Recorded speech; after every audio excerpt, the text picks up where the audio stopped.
Assalamualaikum warahmatullahi wabarakatuh. Salam sejahtera untuk kita semua. Kembali lagi dengan saya Rahmat Tamrin dari Institut Teknologi dan Bisnis Maritim Balik Dima Makassar dengan nomor induk mahasiswa S20 92019211012 dari Prodi Ilmu Kelautan. Pada kesempatan ini saya akan menjelaskan materi mengenai biokimia dasar sekaligus memenuhi tugas mid semester saya di mata kuliah biokimia dasar yang diampu oleh dosen Ibu Jawiana Saukani SSSI MPD. Akan menjelaskan mengenai apa itu ilmu biokimia. Ilmu biokimia adalah ilmu yang mempelajari tentang peranan berbagai molekul dalam reaksi kimia dan proses yang berlangsung dalam makhluk hidup. Kemudian sejarah perkembangan ilmu biokimia. Telah dipercaya bahwa segala sesuatu yang hidup adalah berasal dari sesuatu yang tak hidup. Kemudian pada tahun 1828, Friedrich Wöhler mempublikasikan sebuah karya tentang sintetis urea yang membuktikan bahwa senyawa organik dapat dihasilkan. Awal mula penelitian biokimia meliputi fotosintesis, respirasi, metabolisme nitrogen, dan asam nukleat. Kemudian sejarah perkembangan ilmu biokimia didefinisikan oleh beberapa para ilmuwan. Yang pertama ada Louis Pasteur. Pasteur merupakan saintis terkenal Prancis yang berperan sebagai penemu fermentasi dan pentingnya enzim. Dalam proses tersebut, Louis Pasteur memberikan penjelasan tentang organisme aerob dan anaerob serta hubungannya dengan fermentasi. Dan yang kedua ada Emil Fischer yang menemukan bahwa sistem pengikat enzim dan substrat harus mempunyai bentuk yang sama. Dengan demikian, enzim dan substrat bisa saling mengunci. Pada tahun 1981, Fischer mengelucidasikan konfigurasi D-glukosa yang sampai sekarang dipakai dalam bahasan kimia organik. Fischer juga menemukan cara pemisahan asam amino dari hidrolista protein dan struktur primer protein. Dan yang ketiga ada Hans Adolf Krebs. Pada tahun 1932, Hans Krebs dan Kurt Heinrich mengusulkan silkus urea yang merupakan jalur siklur metabolik pertama yang ditemukan. Pada tahun 1937, Hans Krebs kembali menemukan siklus asam sitrat. Betty Corey dan Clark Corey menyandang gelar Nobel pada tahun 1947 atas temuan mereka yang diberi nama silkus Clory. Yang selanjutnya ada James Wanston dan Francis Crick Wanston, dan Crick mengusulkan model 3 dimensi DNA dan selanjutnya mengusulkan replikasi DNA. Penemuan ini dinilai sebagai ia yang terpenting dalam sejarah biologi karena mengarah pada pengertian fungsi gen dan kontaks molekuler. Selanjutnya, manfaat ilmu biokimia. Biokimia merupakan salah satu cabang ilmu kimia yang mempelajari tentang mekanisme reaksi dari makhluk hidup. Ilmu kimia tentunya memiliki peranan yang penting karena cakupan materinya mempelajari tentang kehidupan makhluk hidup, mulai dari organisme sederhana sampai organisme kompleks. Kemudian salah satu manfaat ilmu biokimia yaitu dalam bidang pertanian. Dalam bidang pertanian, biokimia berperan dalam meneliti mekanisme kerja pestisida sehingga dapat meningkatkan selektivitasnya, sehingga dapat mencegah dampak negatif terhadap lingkungan. Dan yang kedua, dalam bidang kesehatan, biokimia mempunyai peran dalam bidang kesehatan yaitu mencegah masalah gizi, penyakit-penyakit akibat dari kekurangan gizi, terutama pada anak-anak. Adapun salah satu penyebab dari kekurangan gizi adalah asupan makanan atau infeksi penyakit. Selanjutnya, komponen kimiawi sel. Sel hidup memiliki komponen kimiawi yang dihasilkan dari aktivitas sel, disebut biomolekul. Komponen kimiawi sel diantaranya ada air, karbon, dan makromolekul. Makromolekul merupakan molekul besar yang terdiri atas banyak atom atau blok penyusun. Dalam komponen kimiawi sel, terdiri dari dua komponen. Yang pertama, komponen anorganik. Komponen anorganik terdiri dari karbohidrat. Karbohidrat diantaranya seperti mie, nasi, atau kentang. Nah, karbohidrat sendiri terdiri atas unsur C, H, dan O dengan rumus empiris CnH2O. Dalam sebuah sel, karbohidrat berfungsi sebagai pembentuk struktur sel, komponen penyusun DNA, serta untuk menghasilkan energi. Dan berdasarkan gugus gulanya, karbohidrat dibagi lagi menjadi dua jenis, yaitu monosakarida atau satu gugus gula, disakarida atau dua gugus gula, dan polisakarida atau lebih dari dua gugus gula. Dan yang kedua ada protein. Komponen organik sel yang kedua adalah protein. Protein disusun oleh asam amino dan berperan sebagai salah satu penyusun membran sel, membentuk transport substansi tertentu, dan mempercepat reaksi kimia dalam sel. Reaksi kimia tersebut terjadi dalam bentuk protein fungsional, yaitu enzim. Dan yang ketiga ada lemak. Lemak juga turut berperan dalam sebuah sel, karena lemak tersusun oleh asam lemak dan gliserol. Lemak berfungsi sebagai komponen utama penyusun membran sel. Dan yang keempat ada asam nukleat. Dalam sebuah sel, asam nukleat tersusun oleh nukleotida. Asam nukleat terdiri dari DNA dan RNA. Asam nukleat itu sendiri berperan dalam mengatur pewarisan sifat dan sintetis protein. Dan yang komponen yang kedua adalah komponen organik. Komponen organik terdiri dari yang pertama air. Komponen organik pertama adalah air. Tahukah kamu kenapa air merupakan komponen kimiawi sel yang komposisinya paling banyak? Fungsi air dalam sel adalah sebagai pelarut bahan organik dan anorganik serta mempercepat reaksi biologi dalam sel. Komponen yang kedua dari organik yaitu vitamin. Dalam sel, vitamin berperan sebagai katalisator yang berfungsi untuk mempercepat reaksi kimia dalam sel. Dan yang terakhir adalah mineral. Mineral berperan dalam aktivitas metabolisme sel sebagai pengatur kerja enzim serta memelihara tekanan osmosis sel. Selanjutnya, materi karbohidrat. Apa yang dimaksud dengan karbohidrat? Karbohidrat adalah zat gizi yang berfungsi sebagai sumber energi untuk tubuh. Sumber energi ini merupakan makanan utama bagi otak. Oleh sebab itu, kekurangan karbohidrat justru bisa memicu masalah kesehatan sehingga Anda tidak bisa menghindarinya. Kemudian, struktur karbohidrat. Karbohidrat berasal dari kata karbo yang berarti unsur karbon atau C, dan hidrat yang berarti unsur air atau H2O. Jadi karbohidrat berarti unsur C yang mengikat molekul H2O.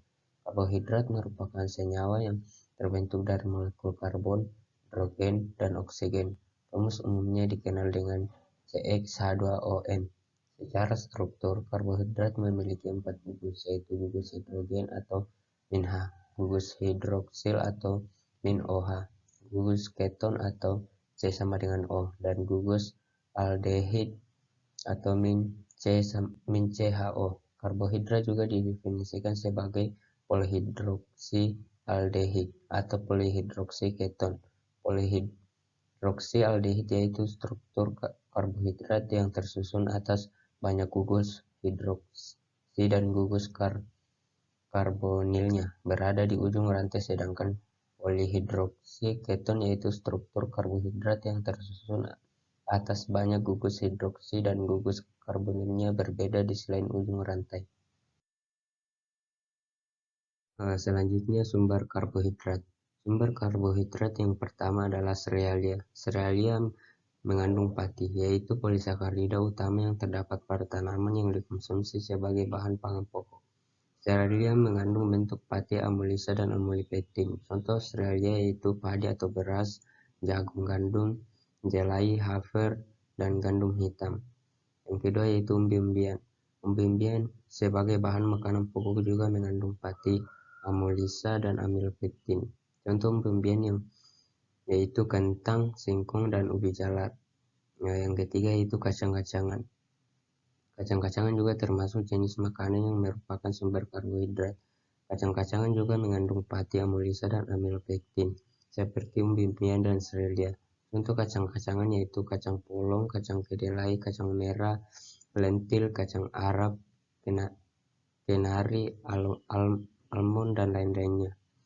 Dan yang terakhir yaitu buah-buahan. Buah-buahan mengandung fruktosa, jenis gula yang ditemukan dalam buah. Fruktosa juga disebut sebagai gula buah. Contoh jenis buah yang tinggi kandungan fruktosanya yaitu apel, anggur, pisang, semangka, dan alpukat.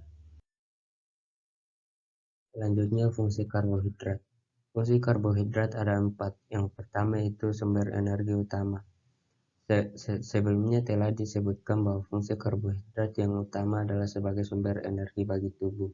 Asupan karbohidrat dari setiap makanan yang dikonsumsi akan dipecah menjadi gula di dalam tubuh, kemudian diserap oleh seluruh saluran cerna dan masuk ke aliran darah. Dengan bantuan hormon insulin, gula dalam darah akan memasuki sel tubuh dan diolah menjadi energi. Sementara itu, kelebihan gula atau glukosa dalam tubuh akan disimpan di dalam otot dan hati sebagai glikogen. Bila benar-benar tidak terpakai, glukosa akan diubah menjadi lemak. Kedua yaitu pengendalian berat badan. Tidak sedikit orang yang beranggapan bahwa konsumsi makanan berkarbohidrat dapat menaikkan berat badan. Pilihlah makanan yang mengandung karbohidrat kompleks seperti roti, gandum, kacang-kacangan, dan sayuran. Jenis makanan berkarbohidrat tersebut diketahui kaya akan serat yang dapat memberikan efek kenyang lebih lama dan menurunkan berat badan. Yang ketiga itu pencegah berbagai penyakit. Karbohidrat juga diketahui dapat mengurangi risiko tekanan terkena sebagai penyakit karena kandungan serat dalam karbohidrat kompleks diduga mampu menekan risiko penyakit jantung, obesitas, dan gangguan pencernaan. Sumber karbohidrat yang kaya akan serat meliputi sayur, kentang, atau ubi yang masak dengan kulit, dan biji-bijian utuh. Dan yang terakhir yaitu penentu indeksi glikemik. Indeksi glikemik adalah indikator untuk menilai seberapa cepat karbohidrat atau gula di dalam makanan diserap ke dalam tubuh. Semakin tinggi angka indeksi glikemik dalam suatu makanan, semakin cepat makanan tersebut dapat meningkat kadar gula darah. Sebaliknya makanan dengan indeksi glikemik rendah lebih lambat dicerna tubuh dan tidak membuat gula darah cepat naik. Selanjutnya analisis karbohidrat. Pengujian karbohidrat pada suatu bahan pangan perlu dilakukan untuk mengetahui kadar karbohidrat pada bahan pangan tersebut. Secara umum, terdapat 2 macam analisis karbohidrat, yaitu analisis kualitatif dan analisis kuantitatif. Di mana analisis kualitatif meliputi uji Molich dan uji Berfeld, uji Benedict, uji Seliwanov, dan uji Idiot. Sedangkan analisis kuantitatif terdiri dari metode Lupskol, metode Nelson-Smooby, metode Adhorn, metode Folin, metode enzimatis, dan metode kromatografi. Selanjutnya pembahasan mengenai protein. Apa itu protein? Protein merupakan makromolekul yang terbentuk dari asam amino yang tersusun dari atom nitrogen, karbon, dan oksigen. Beberapa jenis asam amino yang mengandung sulfur, metionin, cysteine, dan cysteine yang dihubungkan oleh ikatan peptida. Struktur protein merupakan sebuah biomolekuler dari suatu molekul protein. Setiap protein, khususnya polipeptida, merupakan suatu polimer yang merupakan urutan yang terbentuk dari berbagai asam amino. Urutan ini juga disebut sebagai residu. Struktur protein terbagi menjadi 4. Yang pertama yaitu struktur primer protein, yang kedua struktur sekunder protein, yang ketiga struktur tersier protein, dan yang keempat itu struktur quaternary protein. Selanjutnya klasifikasi protein berdasarkan fungsinya. Yang pertama itu protein katalis atau enzim. Fungsinya itu sebagai tripsin, pepsin, dan ribonuklease. Dan kedua yaitu protein transport. Fungsinya sebagai hemoglobin, mioglobin, serum albumin, dan lipoprotein. Dan yang ketiga yaitu protein nutrien atau cadangan makanan. Fungsinya sebagai gliadin, ovalbumin, dan kasein. Dan yang keempat itu protein kontraktil. Fungsinya sebagai aktin, myosin, dan tubulin. Dan yang terakhir yaitu protein struktural. Fungsinya sebagai kreatin, fibroin, kolagen, elastin, dan protaglobin.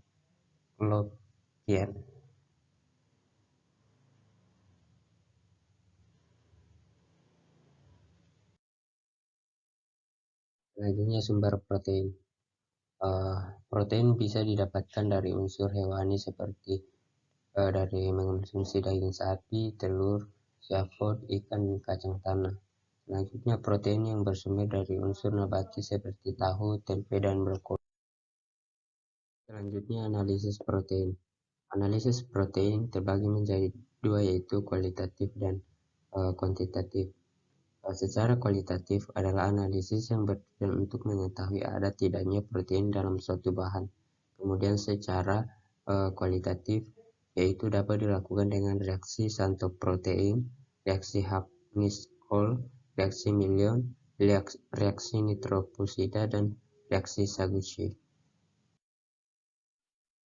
Mungkin sekian penjelasan materi dari saya. Lebih dan kurangnya mohon dimaklumi. Sekian, terima kasih.